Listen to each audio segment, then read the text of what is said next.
2024 সালে 45 থেকে 50 হাজারের মধ্যে যদি একটা সেরা ডিল হয়ে উঠতে পারে আইফোন 12, তো আমরা কেন এই আইফোন 12টা নিব না।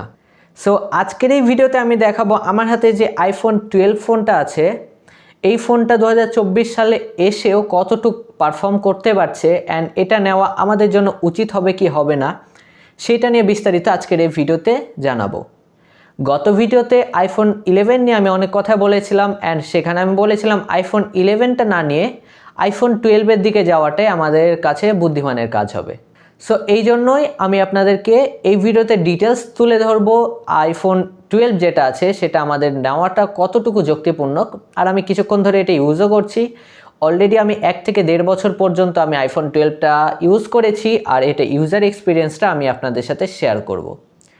তো কথা না বাড়িয়ে চলেন ভিডিওটা শুরু করে দিই। ভিডিওটা শুরু করার আগে অবশ্যই আপনাদের কাছে রিকোয়েস্ট করব, আমাদের এই ভিডিওটা যদি ইউটিউব থেকে দেখেন অবশ্যই চ্যানেলটিকে একটি করে সাবস্ক্রাইব করে দিবেন, ভিডিওটিতে একটি করে লাইক করে দিবেন।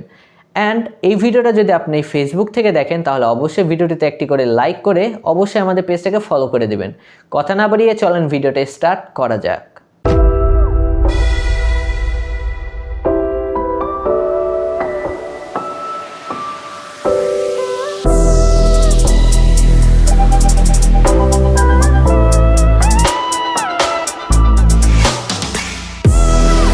তো সবার প্রথমে আমরা আইফোন 12-এর বিল্ড কোয়ালিটি নিয়ে কথা বলবো। তো এটা যে ব্যাকে যে জিনিসটা আছে সেটা হলো গরিলা গ্লাস অ্যান্ড সামনেও গরিলা গ্লাস ইউজ করা হয়েছে। আর এটা যে বক্সি শেপ সেটা কিন্তু আইফোন 5s এদের মতো বক্সি শেপ দেওয়া হয়েছে, যার কারণে এটা অনেক বেশি প্রিমিয়াম লাগে। আর তাছাড়াও এটা ক্যামেরা কাট আউটটা সেম টু সেম আইফোন 11-এর মতো, যদিও আইফোন 11-এ যেই সাইডটা আছে সেটা হলো কার্ভ, মানে কার্ভ বলতে এটা হলো রাউন্ড শেপের আর এটা হলো স্কোয়ার শেপ। যদি আইফোনে এখন পর্যন্ত কোনো ডিসপ্লে কার্ভ ডিসপ্লে না, অ্যান্ড এটাও হলো একদম সিম্পল যে ডিসপ্লেটা ইউজ করা হয় সেটাই। তো এটা যে ডিজাইন কোয়ালিটি বা বিল্ড কোয়ালিটি এটা আমার কাছে 2024 সালে এসেও মোটামুটি ভালোই লাগে। আর এটা যখন হাতে ইউজ করা হয়, মানে হাতে ধরা হয়, তখন একটা হ্যান্ডি ফোন মনে হয় যে আমি হ্যান্ডি ফোন ধরে আছি। আর এটা যেই ওয়েট ডিস্ট্রিবিউশন সেটা অনেক পারফেক্ট, আর আমার হাতে একদম পারফেক্ট ম্যাচ খেয়ে যায়। ফোনটা একদম ছোট, খুব একটা বড় না, যার কারণে আমার কাছে এইটার যে বিল্ড কোয়ালিটি আছে বা এটার যে শেপ আছে সম্পূর্ণ আমার কাছে ভালো লাগে। তো এবার যদি আসি এটার ক্যামেরা পারফরমেন্স নিয়ে আমি সর্বপ্রথমে বলবো যে এটা যেই ক্যামেরা সেটা অনেকটাই ভালো। 50,000 বাজেটে যে সকল অ্যান্ড্রয়েড আছে সেগুলোর সাথে টক্কর দেওয়ার মতো অনায়াসে বলা যায় যে এটা ভালো একটা ডিল হতে পারে। আপনারা যদি ক্যামেরার জন্য ফোন খুঁজেন আমি বলবো 50,000-এর মধ্যে আইফোন যদি থাকে অবশ্যই আপনারা 12টা ইউজ করবেন। আইফোন 11 প্রো 11 প্রো ম্যাক্সের থেকেও আমার কাছে কিছুটা মনে হয় যে এটা ব্রাইট ছবি, আপনাকে ব্রাইট ডিটেলস এগুলা প্রোভাইড করে। সো আমি অবশ্যই রিকমেন্ড করব যে আইফোন 12 নেন আপনার বাজেট যদি 50,000-এর নিচে থাকে, অ্যান্ড আপনার যদি মানে ফটো কোয়ালিটি অনেক বেশি ভালো চাই তাহলে অবশ্যই আইফোন 12 নেন। আর আইফোনের যে ভিডিও কোয়ালিটি সেটা নিয়ে কোনো কথাই বলবো না। আইফোন 11-এর থেকে আইফোন 12-এর যে ভিডিও কোয়ালিটি আছে এটা অনেক অনেক ভালো। বিশেষ করে যে এটা স্টেবিলাইজেশনটা আছে এইটা ভাই মারাত্মক লেভেলে স্টেবিলাইজ করতে পারে। সো আপনাদের যদি স্টেবিলাইজ ভিডিও দরকার হয় তাহলে অবশ্যই আপনাদেরকে বলবো আইফোন 12টা চুজ করতে।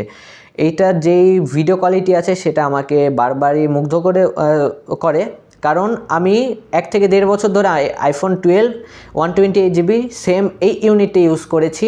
আর এটা আমি ইউজ করার পর বলবো এটা ক্যামেরা কিন্তু সেরা ভাই, সেরা। সো যে সকল মানে ছবি বা ভিডিও আমি মোটামুটি তুলেছি সেগুলো স্যাম্পল হিসেবে আমি দেখাই দিচ্ছি, আপনারা খেয়াল করতে পারবেন যে সকল ছবিগুলো আছে সেগুলো ডিটেলস শার্পনেস সবগুলো কিন্তু মোটামুটি ভালো, হাইলাইট ডিটেলসগুলো সবগুলো কিন্তু পারফেক্ট আমার কাছে লেগেছে। আর এটা নাইট ছবিগুলো আমি দিতে পারিনি কারণ রাতে সেভাবে আমি একটা ছবি তুলতে পারিনি। সো নাইট ছবিগুলো মোটামুটি ভালো দেয়। আমি যেহেতু 1 বছর থেকে ইউজ করেছি আমি সে সম্পর্কে মোটামুটি ধারণা আছে। ক্যামেরার জন্য যদি আপনি আইফোন 12 চুজ করেন আমি বলবো আপনি নিতে পারেন। এরপরে যেই পারফরমেন্স আছে, পারফরমেন্সের দিক দিয়ে আপনি যদি চেক করেন তাহলে এটা কিন্তু পারফরমেন্সের দিক দিয়েও সেরা। এটা যে গেমিং পারফরমেন্স আছে সেদিক দিয়ে কোনো ল্যাগ হ্যাং এসব সমস্যা আমি দেখিনি। তবে একটা দিক দিয়ে আপনারা প্যারা খাবেন, সেটা হলো এটার যে ব্যাটারি সেটা হলো 2000 800 প্লাস প্লাস। সো আপনাকে ডেইলি দেখা যাবে 2 থেকে 3 বার চার্জ করা লাগতে পারে। আর এটা ব্যাকআপ দেয় মোটামুটি 6 থেকে 7 ঘন্টা দেয়, 6 ঘন্টা প্লাস আপনি ব্যাকআপ পেয়ে যাবেন। সো আপনাদেরকে রিকমেন্ড করব যখন আইফোন 12 নেবেন অবশ্যই সাথে একটা পাওয়ার ব্যাংক নিয়ে ঘুরবেন, তাহলে চার্জ করতে কোনো একটা সমস্যা প্যারা খাবেন না। বাট আইফোন 11-এর থেকে আইফোনের 12-এর চার্জ ব্যাকআপটা অবশ্যই কম, যার কারণে আমি গত ভিডিওতে বলেছিলাম আপনারা আইফোন 11-এ আইফোন 12-এর থেকে কিন্তু চার্জ ব্যাকআপটা বেশি পাবেন। সো এই দিক দিয়ে মোটামুটি আপনারা ক্লিয়ার হয়ে গেছে যে ক্যামেরা, এটা পারফরমেন্স, এটা বিল্ড কোয়ালিটি কেমন। এখন প্রশ্নটা হলো 2024 সালে এসে আমরা আসলে আইফোন 12টা নিব কি নিব না। সো আপনার বাজেটটা যদি 45 থেকে 50-এর মধ্যে হয় তাহলে অবশ্যই আপনার আইফোন 12 নেন, কারণ এটা যে ব্যাটারি ব্যাকআপ ছাড়া বাকি যে সকল পারফরমেন্স আছে সবগুলো কিন্তু অনেক অনেক ভালো। সো আপনারা যদি আইফোন 12 নেওয়ার কথা ভাবছেন তাহলে অবশ্যই নিতে পারেন, এটা একটা ভালো ডিল হতে পারে। তো মোটামুটি এই ছিল আজকের ভিডিওটা, কেমন লেগেছে অবশ্যই কমেন্ট বক্সে জানিয়ে দেবেন। দেখা হচ্ছে নতুন কোনো আরেকটা ব্র্যান্ড নিউ ভিডিওতে, অবশ্যই চ্যানেলটি এবং পেজটি তো ফলো করে দিবেন।